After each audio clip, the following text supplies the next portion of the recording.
What's going on, guys? We have Christian here, and we just finished round 7 of the Burst of Destiny case tournament, and he is undefeated going into top 8. So before that starts, we're just going to go ahead and show you guys his deck profile. What are you playing? I'm playing Sky Striker, new format with the Enforcer, so go and get started? Yeah, let's go ahead and jump on in. Awesome. So obviously, free Ray, Ray's Bay, without Raiders, there's no way. Give me like 1 second, I'm going to focus. Yep. Alright, there we go. Yeah, there's really no explanation for it. You just need 3 Ray. That's standard. I only play 1 Rose. If you have the Starlight, you only play 1. If you don't have the Starlight, you play 2. Yeah, it's the Starlight that matters. Yeah, it's if you have the Starlight, you'll always see it. But honestly, though, like you don't really need 2. I preferred the 1 of, and I think it was fine. I saw pilots all day today, so that's that. I'm playing the Enforcer package, so we have Celestial and Dasher. That's also standard. Yeah, nothing really to say about that. These are just materials. Celestial and Grey Box are super boosted. Hand trap lineup, I have 3 Ash Blossom, 3 Effect Habetler, and then 3 Ember. I chose these three specifically. My hardest matchup is Dragoon. So these Veilers and Embers are mainly just for Anaconda. And then Ash is top red Ash Fusion. That's just the reasoning behind it. I think it's perfect. I don't miss Bell at all. Okay, you don't miss the bell? Yeah, nope. And off to spells, obviously 3 Fusion Destiny. I think I saw this card at least once every match. This card is insane. I don't get Ash on this yet.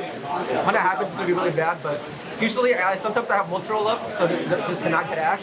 It's just really nuts. Hopefully you don't get Ash in top 8. Yeah, I probably will, but yeah, this is nuts. Next we have Double Power Prosperity. I only play 2, but my reason behind 2 is because I don't want to resolve this more than once per game. So I don't want to see 2 of them, I only want to see 1. What do you normally banish off it? It depends. I usually banish Ningirisu, Kaina, and then 1 Hayate. Okay, so you only ever do it for 3? If I have this in my hand, if I have Fusion Destiny in my hand, I'll banish the Anaconda.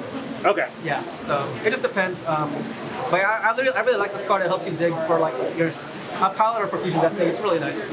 Okay. After my spells, I have Double Droplet. I have Double Droplet just in case I go second, and like I said, one of my hardest problems is Dragoon, so this helps out it. It also outs Enforcer, so I think it was a really good call. Whenever I needed it, this card I had it, so it was really nice. Okay. Striker spells, 2 Shark Cannon. 2 is a really good ratio right now with all the Graveyard Reliant decks, so this is really good. Obviously, 3 Widow Anchor, there's no argument with this. Widow Anchor is the best card in the deck. Yeah, I mean, Widow Anchor is just insane. Yeah. Next, I only play 1 Area 0.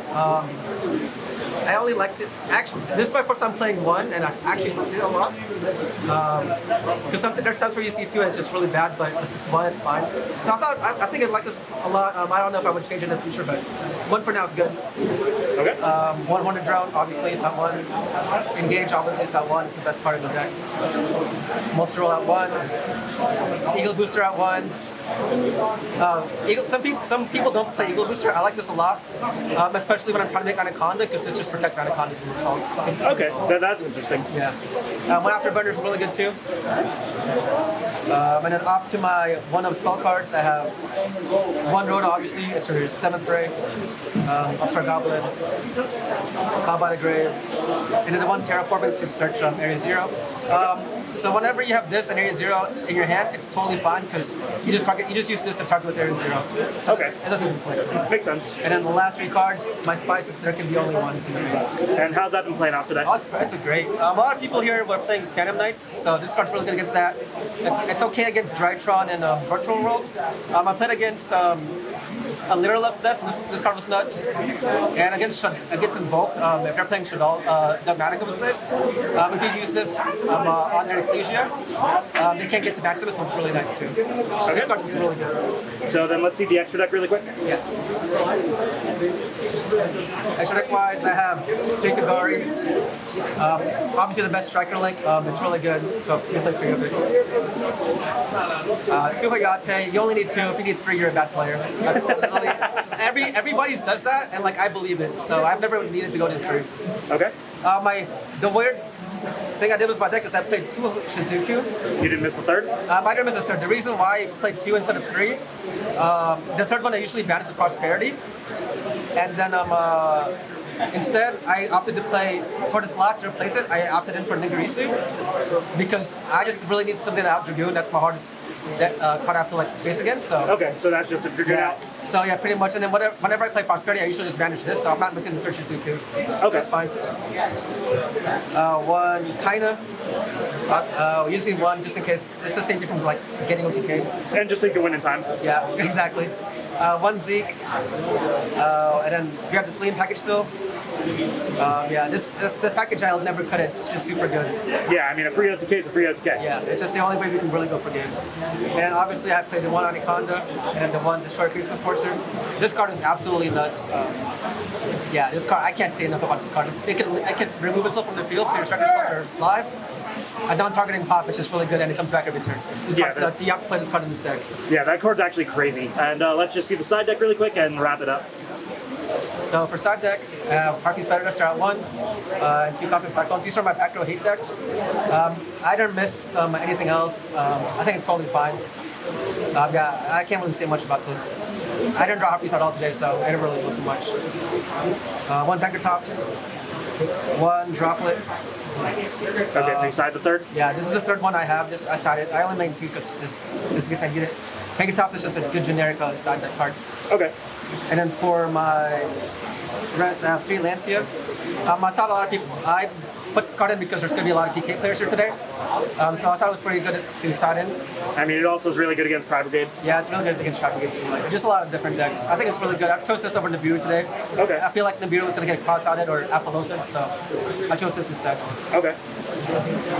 And then for my sauce, I have 3 Sanctum and 1 Scythe.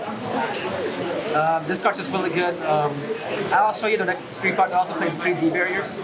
Okay. So funny enough, I never signed these cards in because I was 2-0 every round, so I never went first. Fair. So yeah. Just for the sake of explaining it, Yeah, I was going to explain it. do you think that the Scythe being in the main monster zone will ever like hinder you, or you just don't care? In the main monster zone? Yeah, because don't you summon it off Sanctum? Yes, yeah. And it doesn't care. Because if I summon this off Sanctum, it's fine because my striker spells won't mean nothing because my opponent can't go to their extra deck. Okay. So really, like, I'm replacing that for like, yeah, you won't need your striker spells if your opponent cannot play Do extra you deck. think it's a fair trade-off? Yeah, it's a fair trade-off, yeah. Okay. And the reason why I picked these cards specifically, these are all chainable to Harpy's Feather Duster and they're all chainable to Lightning Storm. You don't lose those cards because you play these cards. Oh, okay. You don't play Floodgates because you're just going to get Lightning Storm or Widows. So sometimes when I see this card, I usually keep Widow in hand and I set these cards. Oh, yeah, I mean, that makes a lot of sense, yeah. actually. So. Yeah, and then D-Barrier is really good in this format. This just kills Sword Soul. It kills Shaddolls. If you go against Virtual, you call Sync Coder, pretty much, you're slowed down a lot. So I think this card is really good.